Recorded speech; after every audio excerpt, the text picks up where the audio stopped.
Olá, graça e a paz da parte de Deus, nosso Pai, da parte do nosso Senhor e Salvador Jesus Cristo, seja com você em qualquer tempo que você estiver e por aqui chegar.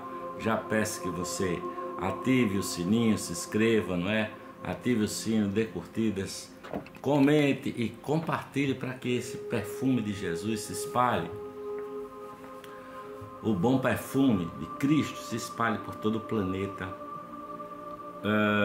Vocês já ouviram Jesus dizer no texto bíblico que alguns daqueles homens que estavam com ele ali, que conviveram com ele, não morreriam sem antes ver a glória do reino do Pai, do reino de Deus? Vejamos, esse texto está aqui no Evangelho de Mateus, capítulo 28. Jesus diz assim, olha: garanto-lhes que alguns dos que aqui se acham não experimentarão a morte antes de verem Filho do Homem vindo em seu reino. Mateus 16, versículo 28. Aí eu fico pensando, oxente, será que Jesus errou no cumprimento da profecia? Porque aqueles que estavam com ele naquele tempo morreram todos sem verem o retorno de Cristo, né? A vinda do reino de Deus, o Filho do Homem vindo em seu reino. E 2000 e tantos anos se passaram e ainda não aconteceu essa vinda do Filho do Homem em seu reino. Tem pessoas que não creem, não é, nessa verdade. Eu creio nessa verdade e acho que Jesus cumpriu esta palavra. Garanto-lhes que alguns dos que aqui se acham não experimentarão a morte antes de verem o Filho do Homem vindo em seu reino. Ele falou essa palavra num determinado contexto e uma semana depois, 8 dias depois, ele passa por uma experiência, uma epifania, junto com Pedro, Tiago e João, seu irmão, que é o evento da transfiguração. Eu entendo que ali estava se cumprindo essa promessa, não que o reino estivesse pronto ou consumado, né, do ponto de vista de Jesus vir no reino, mas eles tiveram esse vislumbre, né, tiveram essa sacada, esse relâmpago assim do reino, não é? Porque essa é uma promessa que aparentemente ela não havia se cumprido. Jesus ainda é esperado, não é? E todos aqueles homens experimentaram a morte sem verem a consumação do reino de Deus. Eles foram testemunha do reino de Deus inaugurado, pois Jesus declarou para todos os cantos: o reino de Deus chegou, não é? Mas eles não viram o reino de Deus consumado, não. O evangelista Mateus associa a promessa de Jesus, essa promessa, à transfiguração. É como eu acredito também, que ali se cumpriu em parte essa palavra de Jesus, né? Pedro, Tiago e João acompanharam Jesus a um alto monte e o viram se transfigurar nesse alto monte, né?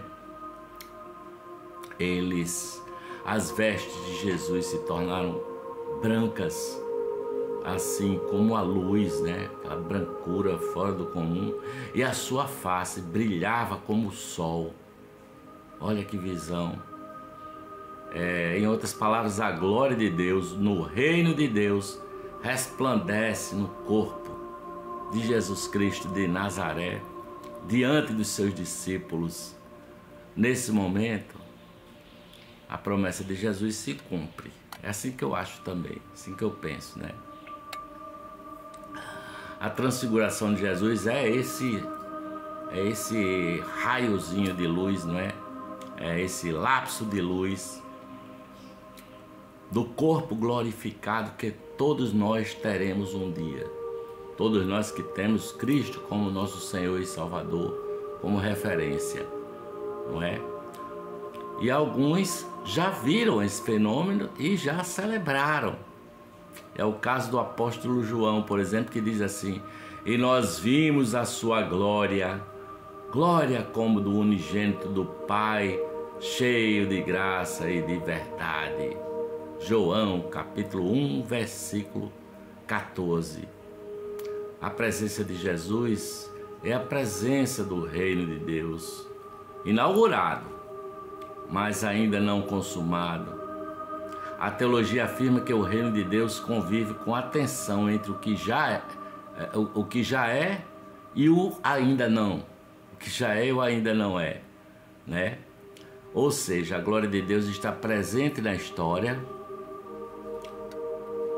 O reino de Deus já pode ser experimentado na história, mas não em sua plenitude, é lógico.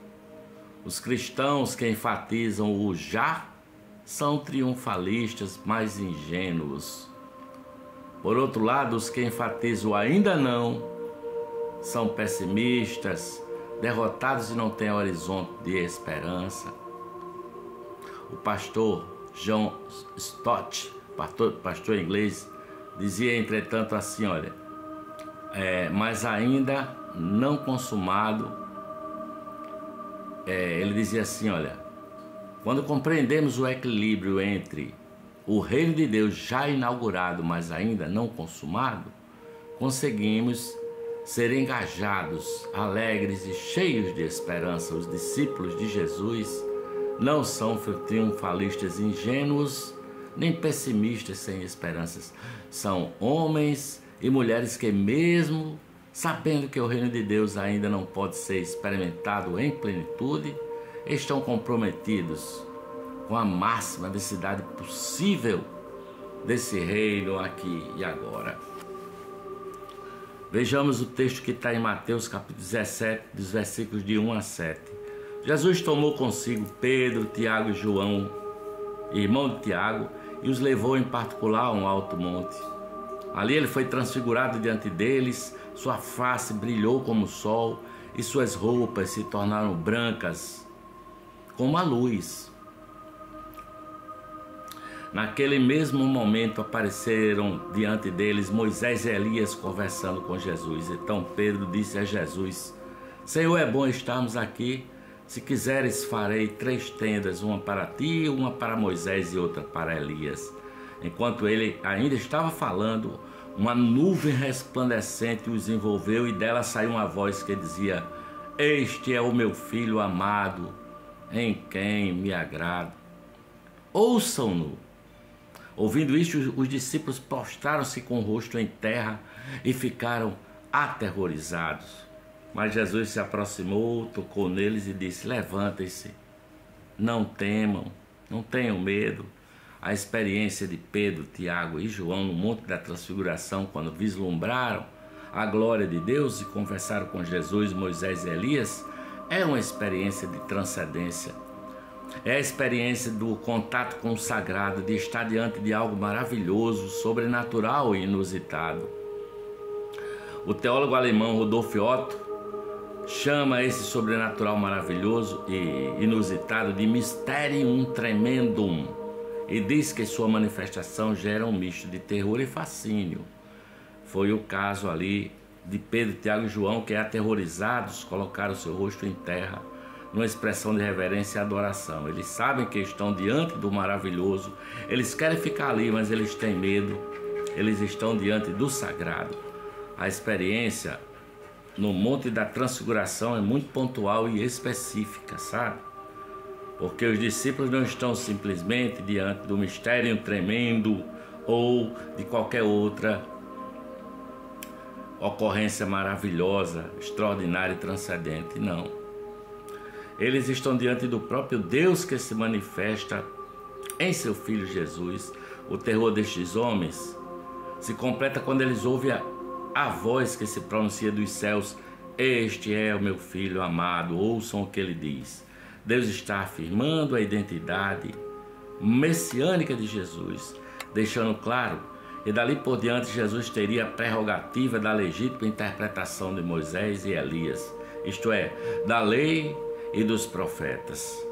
Pouco antes de sua morte, o rabino Abraham Joshua disse: eu não pedi a Deus o sucesso, mas o alumbramento. Este é o grande anseio do meu coração, alumbramento. Contemplar a glória de Deus na face de Jesus Cristo de Nazaré. Beijo no seu coração. Paz de Jesus Cristo seja com você, hoje para todos sempre. Amém.